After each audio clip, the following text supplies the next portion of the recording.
Okay, students, now coming to the historiography in the modern period. Now, in the 20th century, the Indian archaeological exploration and research started under the British rule. वो time पे India में British rule था और Britishers ने एक organisation install किया, that is archaeological survey of India.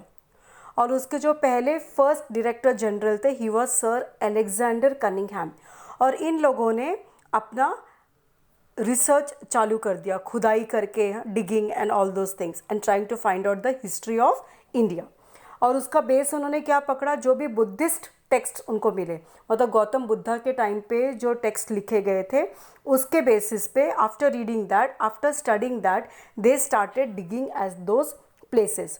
और उसी टाइम पे, लेकिन that time sir Alexander Cunningham was not there. उनके बाद में जो डायरेक्टर जनरल बना, that is sir John martial.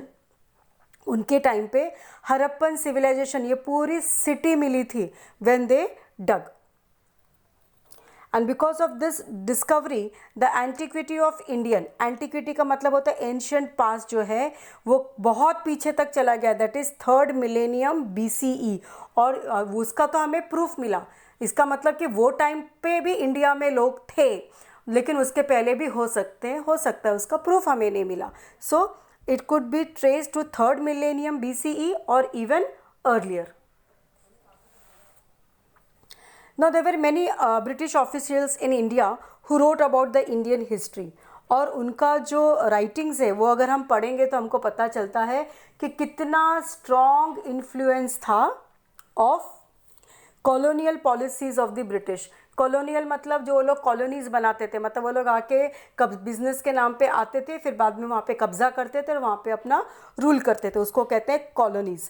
तो उनके जो पॉलिसीज़ थे, उनके जो रूल्स होते थे, जब वो किसी जगह पे जाके अपना कॉलोनी बनाते थे तो वहाँ के रहने वाले लोगों पे क्या क्या वो लोग रूल्स लगाते थे, क्या क्या पॉलिसीज़ बनाते थे, ये सब उनके बुक से पढ़ के हमको पता चलता है. उसी में है एक जेम्स मिल द्वारा लिखी हुई 3 volumes, that is the history of British India. James Mill wrote the history of British India, मतलब history of India during the British rule. और इसके 3 वॉल्यूम्स हैं, volume 1, volume 2 and volume 3. And this was the first book on Indian history written by a British historian. James Mill was a British historian. And it clearly reflects that there is an absence of objective perspective and prejudice about various aspects of the Indian culture. और उसको पढ़ के ऐसा लगता है कि बस उन्होंने खाली लिख दिया है कि क्या क्या हो रहा था. He has not done any research, he has not tried to analyze it.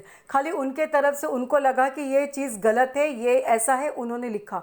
He did not try to reason it. तो ऐसा लगता है कि बस एक बोलते हैं ना, वन पर्सपेक्टिव होता है, मतलब बस अपने नज़रिए से देखा और उन्होंने वो लिख दिया है.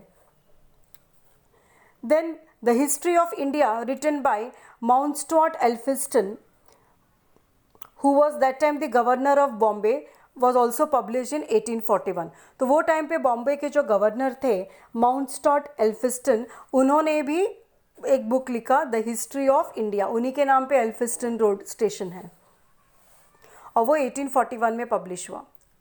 Then the period of Maratha empire is very important in the Indian history. तो ग्रैंड डफ्स जो है, उन्होंने, he was one of the British officer जिन्होंने एक बुक लिखा अबाउट द मराठा हिस्ट्री. और उस बुक का नाम क्या था, a history of Mahrattas. This was his spelling of Marathas. And this book was also published in 3 volumes. The Grant Duff's writing भी दिखाता है कि ब्रिटिशर्स जो हैं उनका इंक्लिनेशन, या इंक्लिनेशन का मतलब होता है झुकाव, दे हैड दैट, मतलब उनकी टेंडेंसी क्या थी ऑफ कंडेमनिंग मतलब डिसअप्रूवल, निंदा करना, क्रिटिसाइज करना, बुरा बोलना, किसको, इंडियन कल्चर और इंडियन हिस्ट्री को. तो उनके बुक में भी, उन्होंने बुक पढ़ेंगे तो ऐसा लगेगा कि उनको इंडिया पसंद नहीं था, उनको इंडियन हिस्ट्री पसंद नहीं थी, उनको इंडियन के जो कल्चर्स थे वो भी उनको बिल्कुल भी पसंद नहीं था. और इसी तरह का टेंडेंसी हमको देखने को मिलता है colonel colonel means colonel Tod's के भी राइटिंग में अबाउट राजस्थान हिस्ट्री, राजस्थान में भी बड़े बड़े राजा होके गए हैं, पृथ्वीराज चौहान एंड ऑल, उनके बारे में भी उन्होंने पूरा लिखा है। और उसको भी पढ़ के यही समझ में आता है कि he did not like the Indian culture and the Indian history, he has always criticised. Wilson Hunter on Indian history show a somewhat impartial treatments to the subject. लेकिन और एक historian Wilson Hunter, he has also written about the Indian history but his book shows that he is impartial, मतलब उन्होंने इतना बुराई नहीं किया है अबाउट द इंडियन, उन्होंने उसको एनालाइज करके और favouring Indian culture he has written in the subject. तो he was far better than all these writers. During those time Nilkanta Janardhan Kirtane and Vishwanath Kashinath Rajwade, they were the two Indian historians who took the task of exposing the limitations of Grand Duff's writing. मतलब उन्होंने खुल्लम खुल्ला बोलना शुरू कर दिया कि इनके book में इन्होंने ये गलत लिखा है, वो गलत लिखा है। Means he started objecting, they had the guts to object the writings of Grant Duff कि इन्होंने ये जो लिखा है ये गलत लिखा है, if he has made such statement it is wrong. So they were the youngsters, the young historians, the Indian historians who took to challenge the British historians for their writings in their book. That's all of the modern history. Now in the next topic we are going to study about some historians.